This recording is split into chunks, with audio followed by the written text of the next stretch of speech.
Nominee, ये क्या होता है और मुझे इसे अपडेट क्यों करना चाहिए? अरे तुम्हें नहीं पता? नॉमिनी मतलब वो इंसान जिसे तुम्हारे एनपीएस में जमा राशि, जिसको कॉर्पस कहते हैं, का उत्तरदायी होगा अगर कभी तुम्हें कुछ हो जाए। अच्छा, तो इसका चयन कैसे करते हैं? किस किस को नॉमिनी बना सकते हैं?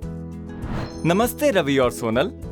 नमस्ते, आप कौन? मैं हूं आपका एनपीएस जिनी और आज मैं आपके सारे एनपीएस नॉमिनी से जुड़े सवालों के जवाब देने आया हूं। ओके। देखिए, नॉमिनी वो व्यक्ति होता है जो एनपीएस सब्सक्राइबर के कॉर्पस का उत्तरदायी होता है अगर सब्सक्राइबर नहीं रहे। इसीलिए नॉमिनी का सही चयन परिवार की वित्तीय सुरक्षा के लिए बेहद जरूरी है। लेकिन क्या किसी भी परिवार के सदस्य को नॉमिनी बना सकते हैं? नहीं, नॉमिनी चुनने के कुछ नियम होते हैं जो कि एनपीएस रेगुलेशंस पर आधारित हैं। चलो इसे आसान भाषा में समझते हैं। ओके। सोनल, हाँ। अगर आप एक एनपीएस सब्सक्राइबर हो तो महिलाओं के लिए ये नियम है।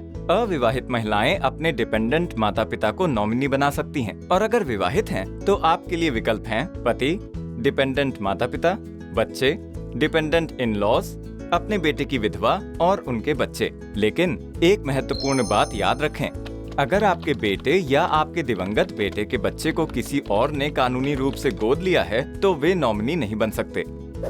अगर कोई एनपीएस सब्सक्राइबर ट्रांसजेंडर है तो उनके लिए नॉमिनी संबंधित नियम लागू हैं। अविवाहित ट्रांसजेंडर अपने डिपेंडेंट माता पिता को नॉमिनी बना सकते हैं और अगर विवाहित हैं तो आपके लिए विकल्प हैं पति या पत्नी, डिपेंडेंट माता पिता, बच्चे, अपने बेटे की विधवा और उनके बच्चे। अच्छा, अब रवि आपको समझाते हैं कि पुरुष एनपीएस सब्सक्राइबर्स के लिए क्या नियम है।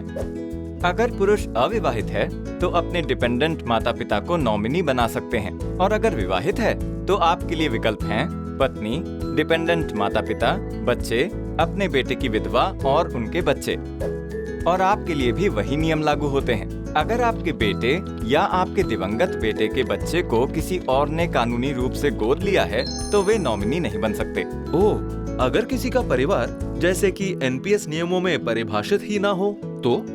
अच्छा सवाल। अगर परिवार नहीं है तो किसी भी व्यक्ति को नॉमिनी बना सकते हैं, लेकिन जैसे ही सब्सक्राइबर को परिवार मिलता है, जैसे कि शादी के बाद, तो पुराना नॉमिनी तुरंत अमान्य हो जाएगा और तुम्हें एक नया नॉमिनी परिवार के सदस्यों में से चुनना होगा। तो शादी के बाद हर सब्सक्राइबर को नया नॉमिनी बनाना पड़ेगा? बिल्कुल सही। शादी से पहले किया गया कोई भी नॉमिनेशन इनवैलिड माना जाएगा और अगर शादी के बाद कोई बदलाव नहीं करना चाहते तो पोर्टल पर जाकर इसे कंफर्म करना जरूरी है, वरना नॉमिनेशन अमान्य हो जाएगा। तो क्या टियर 1 और टियर 2 दोनों अकाउंट्स का नॉमिनी एक होगा? जी हाँ, अगर सब्सक्राइबर चाहें तो एक ही व्यक्ति को नॉमिनी बना सकते हैं, लेकिन आप चाहें तो अलग अलग नॉमिनी भी रख सकते हैं। अरे वाह, ये तो काफी फ्लेक्सिबल है। पर अगर एक से ज्यादा नॉमिनी रखना हो तो?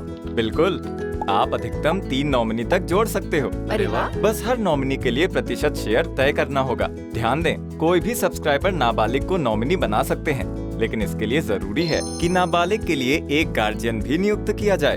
गार्जियन को प्राथमिकता में सब्सक्राइबर के वयस्क पारिवारिक सदस्य में से चुना जाना चाहिए। अगर परिवार में कोई वयस्क सदस्य उपलब्ध नहीं है तो सब्सक्राइबर किसी अन्य व्यक्ति को गार्जियन नियुक्त कर सकते हैं। चलिए अब समझते हैं कि नॉमिनी को कैसे अपडेट किया जाए। ये बिल्कुल आसान है, बस ये स्टेप्स फॉलो करें। अपने सीआरए पोर्टल या ऐप पर लॉगिन करें।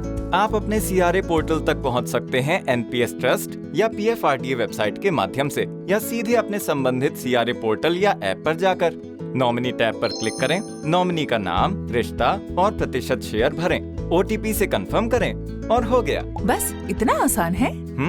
बिल्कुल। अब आपके परिवार की सुरक्षा एनपीएस के साथ सुनिश्चित है। धन्यवाद जीनी, अब मुझे सुकून है कि मेरे परिवार का भविष्य मेरे बाद भी सुरक्षित है। अरे वाह, ये जानकारी तो हर एनपीएस सब्सक्राइबर के लिए जरूरी है। नेशनल पेंशन सिस्टम, आपके भविष्य की पहचान, आपके परिवार का विश्वास। एनपीएस जरूरी है। नॉमिनी सिलेक्शन से संबंधित और जानकारी के लिए www.npstrust.org.in पर विजिट करें।